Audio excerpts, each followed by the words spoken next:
Hello guys, स्वागत करता हूं आप सभी का आज के इस वीडियो के अंदर हम जिस टॉपिक पर बात करेंगे वो है जल का। जल से जितने भी इम्पोर्टेंट फैक्ट्स बन सकते हैं उन्हीं की बात करने वाले हैं। तो सबसे पहले आपको एक मैं जल के बारे में बता देना चाहता हूं भी जल क्या है। जैसा कि आप सभी जानते हैं, जल जिसे पानी भी कहा जाता है, जल जिसे नीर भी कहते हैं और इसे अंग्रेजी के अंदर वाटर कहा जाता है। जल जो है वो एक महत्वपूर्ण विलाय के रूप में होता है।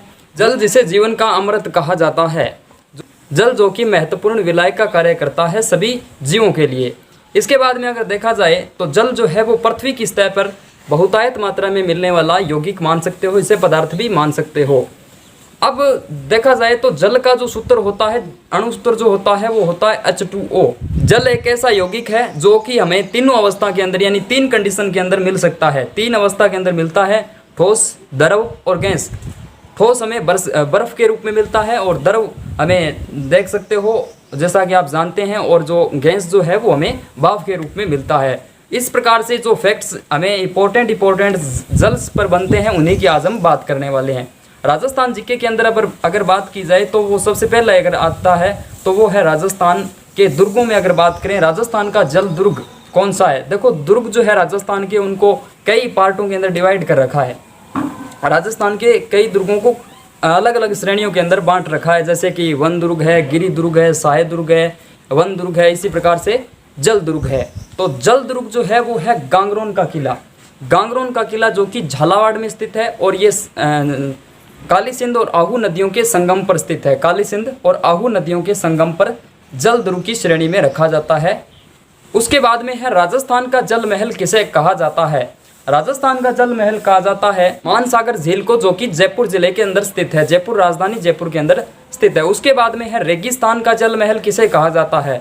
रेगिस्तान का जल महल जो है बटांडू का कुआं बाड़मेर में, ठीक है ना, बटांडू का कुआं बाड़मेर में स्थित है। उसके बाद में अगर बात की जाए जल महलों की नगरी डीग भरतपुर को कहा जाता है। जल महलों की नगरी डीग भरतपुर को कहा जाता है।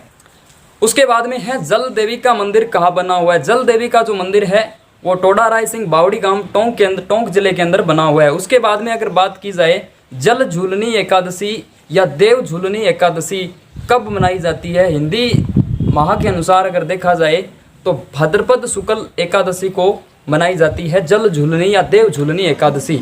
इस दिन क्या होता है, इस दिन जो देव जो है उनको जला स्नान कराया जाता है। जैसे कृष्ण जी है, ठाकुर जी है, विष्णु जी है, इनको जला स्नान कराया जाता है इस दिन देव विमानों के अंदर।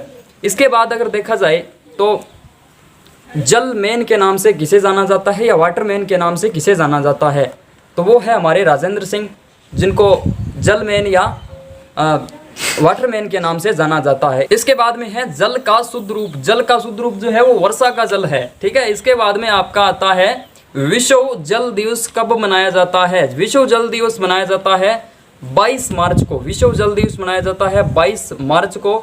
और जो जल है इसकी जो पीएच जो होती है, यानी किसी भी विलयन में हाइड्रोजन आयनों की जो सांद्रता है वो पीएच कहलाती है। और जो पीएच है उसकी जल की वो 7 होती है, जिसे जीवन का अमृत भी कहा जाता है। तो ये कुछ एक फैक्ट जल से संबंधित थे। इसके बाद में अगर मैं बात बताऊं आपको जल पर, तो दोस्तों जल ही जीवन है और जल ही जीवन का आधार है और जल है तो कल है। तो आप जल के बारे में बेहतर जानते हैं, तो आपसे यही अनुरोध है कि जल को बचाइए, जल को वेस्ट न होने दें, ताकि जो अगली पीढ़ी है उसके लिए यह कायम रहे। तो थैंक यू दोस्तों, वीडियो को देखने के लिए लाइक करें, शेयर करें अपने दोस्तों के साथ और जल को ज़रूर बचाइए।